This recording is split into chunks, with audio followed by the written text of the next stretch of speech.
Yeah. finding it so far? No, it's fine. I think it's I think that's a bit overrated, in my opinion. As long as you have some time to get used to the conditions, like I have, or maybe not in the clay court swing. I got down there a little bit late, but the beauty of being seated here is I landed on Monday from Australia, and gosh, this is loud. And played here on Sunday, so I had plenty of time to get ready. I think going from any surface to hard court for me is a pretty easy adjustment. It's from going to hard court to clay or grass, which takes a bit. Obviously, you didn't get wins, but overall, do you feel like the South America experiment this year is something that was a good idea? How do you feel about that gambit? It definitely didn't work out, but I had match points in both matches, so I mean, and especially the one in Rio and match points, and I played the big points not well at all.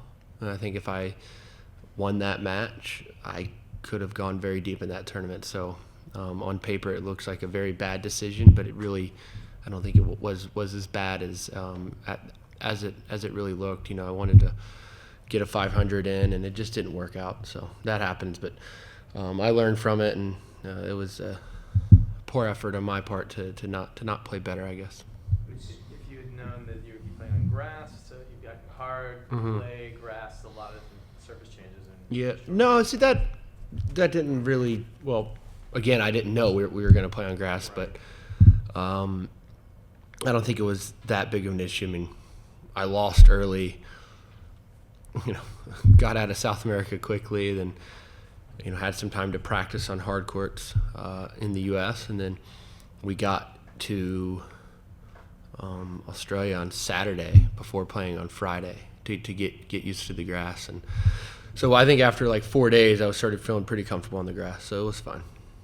It's said sometimes, John, that being a tennis player, unless maybe it's, I don't know, Roger or Rafa, back, it's like a defensive back. You have to just put losses out of the game and deal with losses. Yet the win, the Davis Cup win was so incredible. Yeah. Talk about, in your own mind, just how satisfying, how sweet that was. And then secondly, just talk about that incredible serving performance. Yeah, it was huge for our team, considering the fact that we've been bounced in the first round of the World Group the last 2 years, and for me personally, it was in a very similar situation to last year's Davis Cup. I was going into it on the back of two not so great tournaments, so going into the Davis Cup tie, I guess, with not so much confidence, but of course this tie for me personally was much better than the one in Scotland, and it just goes to show how much of a different animal Davis Cup is. I mean, the wins feel amazing, when the team wins, and when you're a large part of helping the team win, it's the best feeling in the world.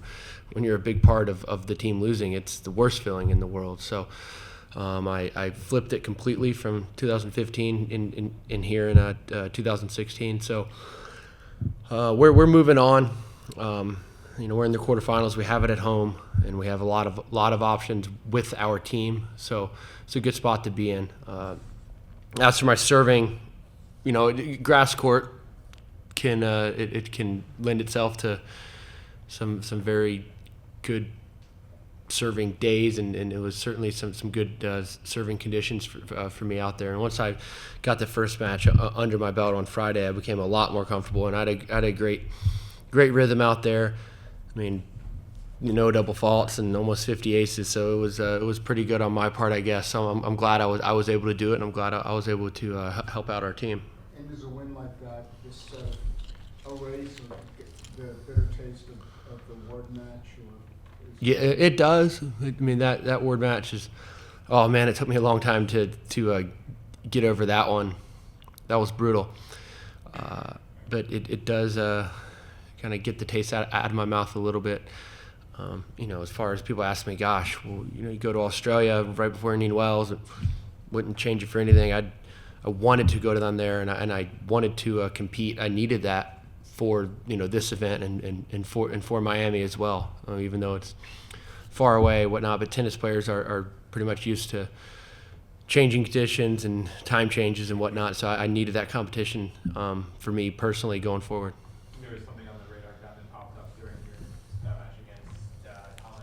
Where you had like 157. Yeah. Would be like a record for non-challenge level match. Do you think? I don't know if you remember that point, but do you feel like that was accurate, or sometimes people doubt it down to these situations?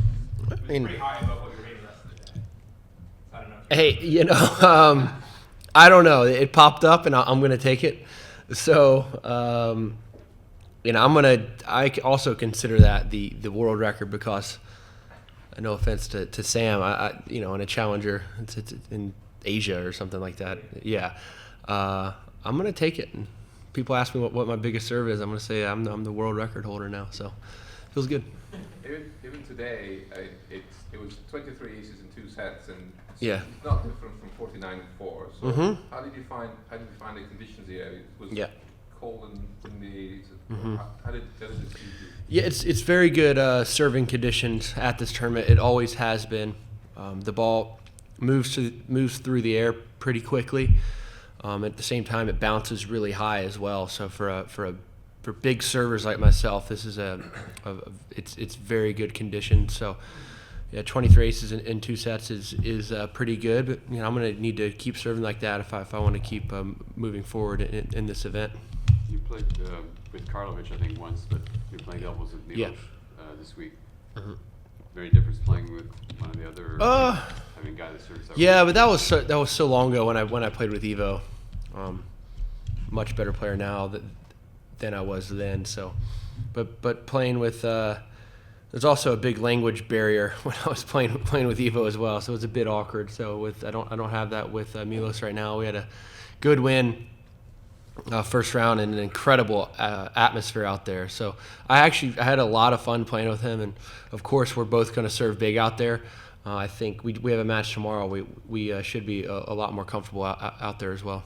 John, what do you expect from yourself this season? Look, I know I can do some very, very good things here in 2016. Performance goals, I never set those. As long as I feeling healthy and feeling fit and strong, which I pretty much do.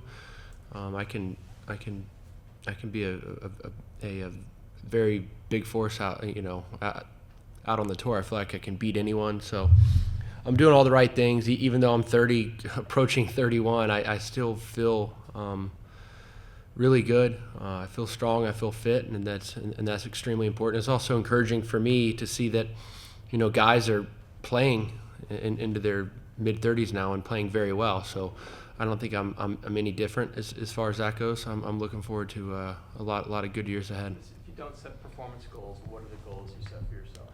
Just it's the goals are just to work smart. Of course, work hard, but working smart is a lot more important for me. I'm not going to be on the practice court 3-4 hours a day. It's not how I'm built.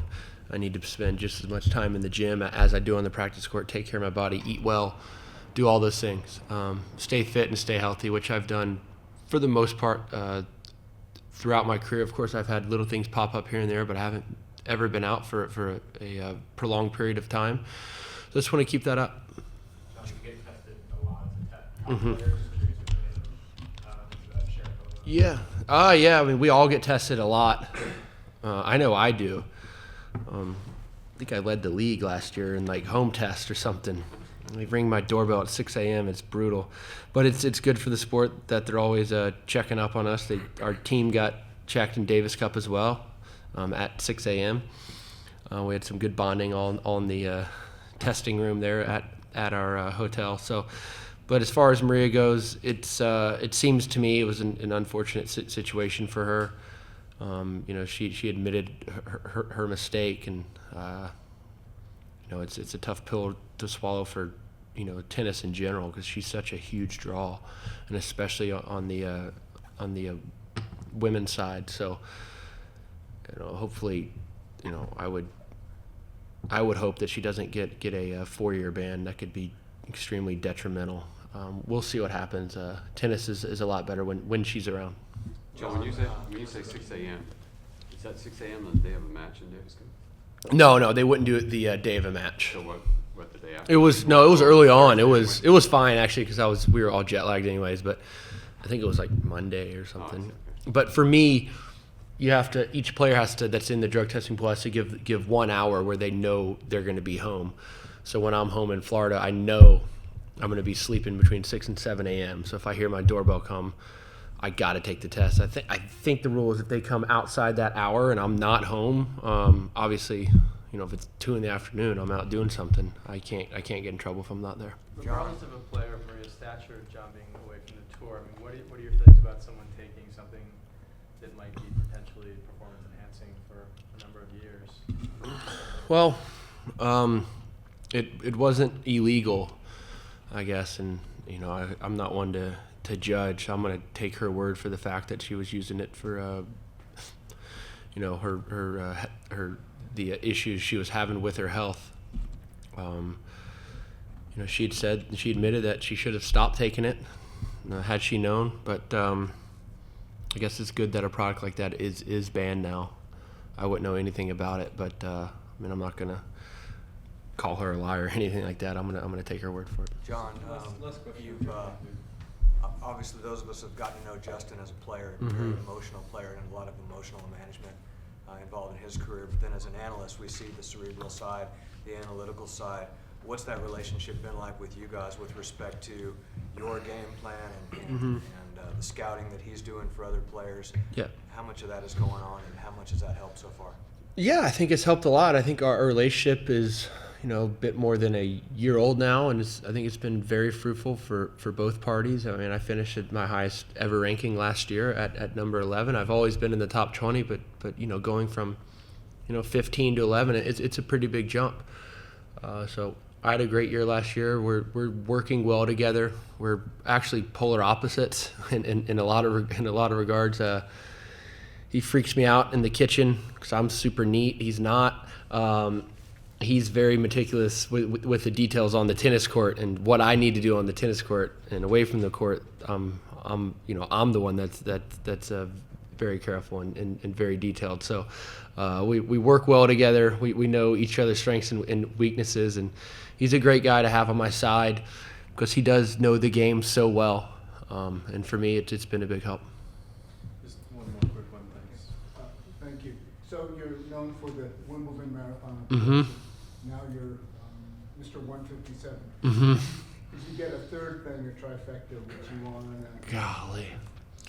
I keep setting these weird records. I'd like to win a big tournament like this. I mean, make that the third thing. More Third. than Olympics or Davis?